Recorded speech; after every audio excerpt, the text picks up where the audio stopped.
important parts here. All right. So just a refresher for y'all that that don't remember the DoorDash girl. Why am I getting fired? Why are my videos getting taken down, and why am I getting strikes? Like, I'm about to lose my account. I was assaulted. I'm the victim. I lost my job. I'm the victim. This TikToker recently went viral for posting a video of a DoorDash customer of hers who was asleep on his couch in his living room, naked from the waist down. And after going viral, she decided to go to the police about the incident, saying the customer sexually assaulted her, even though he was asleep the entire time that she was at his property. Since then, TikTok took down the video and all replacements that she tried to upload. DoorDash fired her as one of their gig workers, and she was arrested for 2 felonies: unlawful surveillance of another person and dissemination of said unlawful surveillance. And now on December 4th, 2025, she made her first court appearance for her arraignment. And despite the fact that she self-snitched all over the place in her various TikTok videos about this whole incident, at this arraignment, she pled not guilty. And from what it looks like, the only real defense that she has is by continuing to double down on this idea that she's a victim of sexual assault. We'll talk about why that is, and we'll talk about why this means that looking down the road, one of 2 things is likely to happen. Either she's going to go through some kind of difficult character development and a process of growth and maturation, where she ends up taking some kind of a plea deal, which means that she takes responsibility for her actions, of course. Or she's going to dig her heels in until the end of time and 100% get convicted and end up with a worse sentence simply because she refused to give up on her deluded self-victimization. All right. So if y'all had to take a if y'all had to place a bet, you know what I'm saying? If y'all was on Prize Picks on a parlay, I don't even know what a parlay means because I don't be betting. But this was Prize Pick parlay. Do y'all think that she would, just take a guilty plea and just try to, come out of this with the least amount of punishment? Or do y'all think that she would like really double down on the bullshit? If she takes that path, she could end up as the poster child / cautionary tale for why you really shouldn't go through life seeing yourself as a victim of the world. Let's get into it. Seeing yourself as a victim. There are so many people that love to see themselves as victims. Let's see. Here we go. Okay, for reals this time. Let's talk about what happened with the DoorDash girl's court appearance. So really, the only thing that's changed now is Olivia Henderson, also known as DoorDash Girl, has now been arraigned, and she entered her plea of not guilty. And I guess I'm not all that surprised that she went with a not guilty plea at the outset, because that's pretty common actually. Even in cases that don't really look great for the defendant, sometimes there's enough there that by entering a not guilty plea, you can retain some amount of leverage for a plea deal where you might be able to get some of the charges or penalties removed or lowered. If prosecutors have bigger fish to fry, for example, they might be more likely to negotiate a plea deal that the defendant might not otherwise get if they just enter a guilty plea from the outset. That said, there also is a benefit to pleading guilty if you think that your case isn't likely to win at trial. That's because when it comes to sentencing, judges typically will use their discretion to assign. All right, let's see. I want to get to the charges. Okay. I think she's definitely going to double down. I would have to agree, Mary. She's definitely going to double down. Explain that, let's first talk about what the prosecution needs to prove with these charges. As a reminder, there are 2 of them. The first is unlawful surveillance, and the second is dissemination of unlawful surveillance. Now, the second one is basically where you do all the things for an unlawful surveillance, or you know that an image or a video was obtained through unlawful surveillance, and then you take the additional step of selling or publishing it. So with that, let's dig into unlawful surveillance since it's needed for both of these charges. Here, the state is charging her with a violation of subsection 1 of that statute specifically. And under subsection 1 of the New York Penal Code section 250.45, the prosecution has to prove the following. First, the defendant intentionally surreptitiously recorded / broadcast another person. Second, the defendant recorded that person while they were dressing, undressing, or otherwise revealing their intimate parts. Third, the defendant did this when the person had a reasonable expectation of privacy. Fourth, the defendant did all of this without the person's knowledge or consent. And finally, the defendant recorded the person for the purpose of another person's amusement, entertainment, or profit, or for the purpose of degrading or abusing him. Guilty. So looking at guilty. Guilty, and guilty. She is guilty of all of the above. She wanted to get monetized on TikTok for the video because she was talking about how TikTok had took down her videos, talking about it. My man didn't know that you were recording him without his knowledge. She's guilty of everything that this attorney just laid out here. Guilty, and even more guilty. all of this, element one is easily met. We know that Henderson recorded the DoorDash customer because that's what went viral on TikTok after all. We also know it was an intentional recording. It's not like she happened to be vlogging her work or something and a naked man walked into the frame behind her and she didn't intend to record him. She saw him there on the couch and decided to take her phone out and record him. That's fucked up. Second, we also know that the recording included an image of him naked from the waist down. I'm not showing that part of her original video for obvious reasons, but it is out there on the internet. And not only that, but Henderson also told TikTok that she showed the video she took to the police after she finally reported it, and she also emailed it to them after that. And they sent. So basically, she was out here self-snitching. She done gave the evidence, the smoking gun, over to law enforcement. Here's me committing a crime, officers. Here it is. Oh my God. A police officer over to speak to me in person and watch the video that I have. And then he asked me to email it to him, and he asked me if I want to press charges, like what do I want to come from this? And I said, so they have the video sent directly from her, which means that it's going to be impossible for her to fight these first two elements. Anyway, then there's a part about the man's reasonable expectation of privacy. Now, for one thing, Henderson acknowledged again to TikTok that there are issues of privacy here. In fact, she said that the reason that she hesitated to call the police was precisely because he was in his own home. I didn't report this to the police last night because I wasn't sure of DoorDash's process for like SA or if this was even reportable to the police in New York State because he was in his home. Now, of course, her whole point is she did it for the clout. She did it for the clout. She did it. Oh my God. Like, yo, she really needs to. Oh man. Yeah. She need to try to get a plea deal here. That she maintains that his door was wide open when she approached and that you could see him from the doorway. So I imagine that she's probably going to dispute this element. I mean, she'll probably say that he didn't have a reasonable expectation of privacy because his door was wide open. But I, of course, also have to point out it has been reported that the police said that they reviewed the man's ring footage showing his front door. And according to police, the door wasn't wide open when she walked up. She let herself into the man's home. So if they do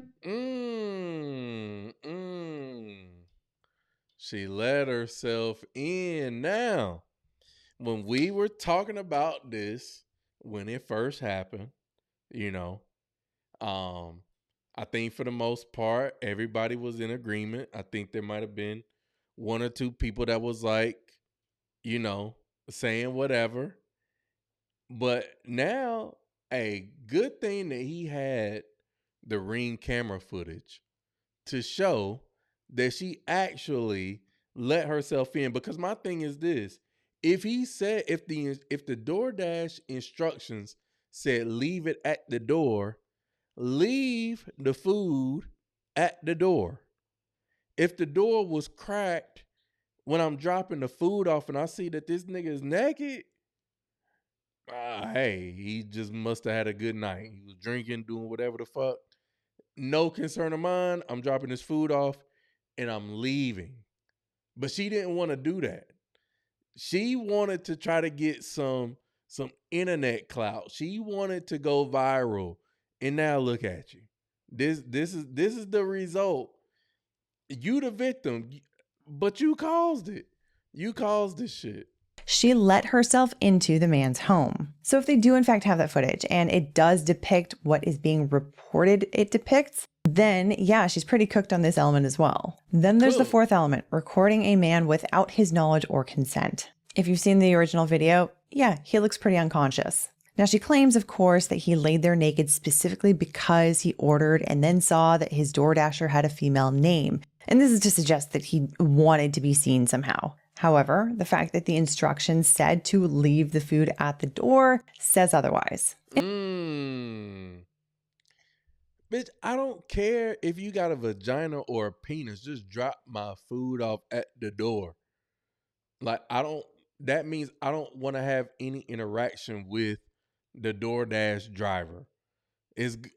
I'm grateful that you brought my food to me. I've been drinking, like, shit. I might have loved on myself. I done got tired. I wanted to take a little nappy nap before my food got here. Now you done crept all up in my house, all in the video, all on the record. You know what I'm saying? Like, crazy. Honestly, I don't know what facts she even used to concoct that theory, because there is nothing in the original video that can suggest anything other than the fact that he's just totally passed out on his own couch. And for this element, the prosecution is likely going to call the man as a witness to describe his night, how he got drunk, what he remembers about ordering DoorDash and undressing and laying on his couch to sleep. And he'll likely say, no, I did not consent to anyone taking any photos or videos of me while I was sleeping on my couch. So based on what's publicly known, I think this element is likely to also be pretty easily met. So out of these 5 elements, she's pretty cooked on the first 4 so far. And now for the 5th one. This is where the prosecution has to prove her intent in filming him. And the thing is, usually intent is one of the hardest things to prove in any case. That's because it requires digging into the mind of the defendant. And that isn't always so easy. But unfortunately for Henderson, she opened her mouth all over TikTok and made this element way easier for the prosecution to prove. Now, obviously, she says that she recorded him because he sexually assaulted her and that she was recording it so that she could report him. Now, for starters, in my last video on this topic, I did lay out why this can in no way be considered any form of sexual assault, just not in this reality. But she might argue that although this doesn't meet the legal definition of sexual assault, that she as a layperson had some kind of reasonable belief that he was doing something illegal to her. It's not exactly a perfect defense, but I can see a defendant making a mistake about the law like that and not actually intending any harm by it. But unfortunately for Henderson, she has a number of big problems with that defense, and all of them are documented on TikTok. Number 1, and I talked about this in my last video, she uploaded the video to TikTok first and only went to the police after a bunch of people commented on her viral video to convince her to go to the police. If you really felt like you had been SA'd, if you felt like you've been assaulted in that type of way, then yeah, of course you go to the authorities first. But see, that lets you know, like I said, man, that story right there just seemed fishy from the beginning, But report it. If the purpose of recording the man was to gather evidence about her assailant to provide that to the police, her first move should have been to go to the police, not to upload to TikTok. So right there, she already has a huge problem with using the I was reporting sexual assault claim. And to be clear, if there was someone who did record for that purpose and they did go to the police and only handed over that recording to the police, that would be pretty clear evidence of their intent, and specifically their intent to report what they think is a crime. But the timing of her events just says otherwise. Second, she has talked way too much about this whole thing on TikTok, and in so doing has revealed her true intent for posting the video there. Yep. At least what appears to be her true intent. For one thing, there's monetization. In one of her rage videos, she goes on about how TikTok not only took down the video, but also, by taking it down, prevented her from making any money from it. And they took down my video. They were gonna have to pay me for my second story time because that was over a minute long. They were gonna have to pay me for all those views I got. So nope. They took that right down. They took that right down. Absolutely not. They're not paying me for that. Nope. And let's be clear. let's be clear, man. You know, I don't know how many views she got on her original video or whatever, but you know, I actually got this video from another YouTuber, mediocre tutorials and reviews, but he was basically saying like if she got, and over on TikTok, like they don't really pay out like that. Not like maybe, you know, YouTube or, you know, Facebook or whatever, but you know, 20 million views, maybe $300-$400.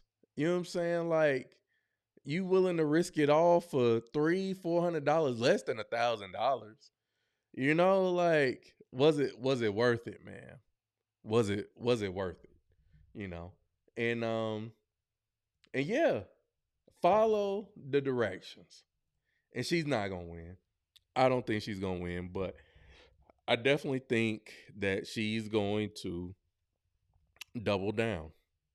I swear, man, yo, feminism has done a number on the female mind and brain out here, because anything from the opposite sex can be considered as essay, and it's just so weird. This dude was unconscious in his house minding his business. He done had too many shots. He done had whatever the fuck he was on.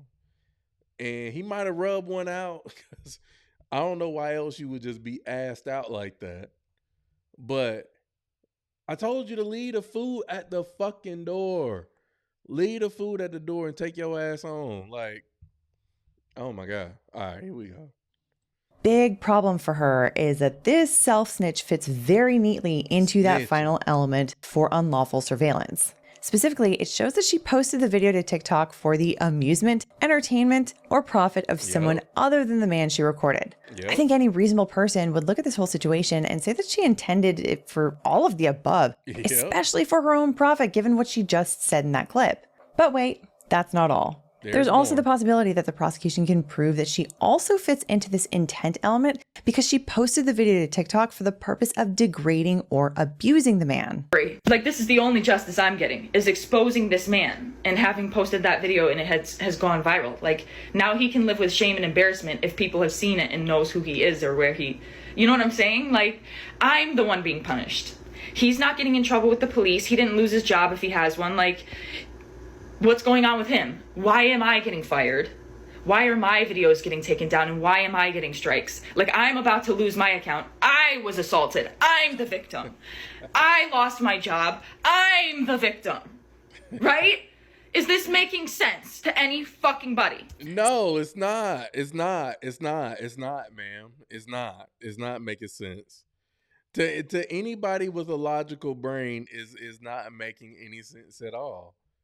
Like, you did this to yourself. It was one thing to record it, like this attorney is saying. If she felt like she was being essayed, if she felt like she was being sexually assaulted, then yes, she should have took that footage straight to the authorities. But she went straight to TikTok with it. And this is where we at now.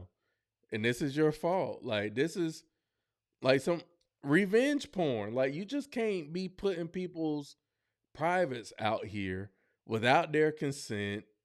You know, you doing it for monetary gain. They have no, oh my God. This is, you know, she a wild one. But see, man, again, that's why I feel like we live in a society now where everybody wants to try to paint themselves as a victim.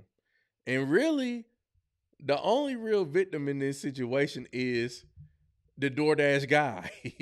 You know what I'm saying? The one who had his food delivered to him, because this motherfucker was minding his own business. Like, we wouldn't know none of this shit. But, all right. So yeah, if she's going to really try to press for a finding of not guilty, all the way to trial, she has to double down on the idea that the man sexually assaulted her. Because otherwise, thanks to her endless desire for internet attention, she couldn't let the incident go, and she had to keep running her mouth about it. And now, as a result, the prosecution has just about everything they need to convict her on unlawful surveillance, and by extension, dissemination of an unlawful surveillance. Because of course, we all know that she's the one that posted the video to TikTok, and so, if the state proves that she actually did commit unlawful surveillance of the man, proving dissemination will also be super easy. So at this point, she really has two options. Either try to negotiate some kind of a plea deal, which means dropping the claim that she was sexually assaulted and actually taking accountability for her actions, or she can continue to beat the self-victimization drum all the way to trial in the hopes that she finds an entire jury of people who are willing to ignore logic to somehow agree with her that she is in fact the victim here. Like I said, if this goes to trial, I don't think that this will end very well for her. And if she's convicted at trial, as opposed to entering a guilty plea, the punishment is actually likely to be much harsher than if she does in fact change her plea to guilty before that point. But those are my thoughts. What do you think? Do you think she might change her plea to guilty so that she can get a lighter sentence? Or do you think that she's going to keep her narrative going all right. Yeah. Shout out to her, man. All right. Let's see. Yeah. I think old girl, she gonna double down. She gonna double down on the bullshit, But I mean, again, this was all self-inflicted on her. Like I said, when we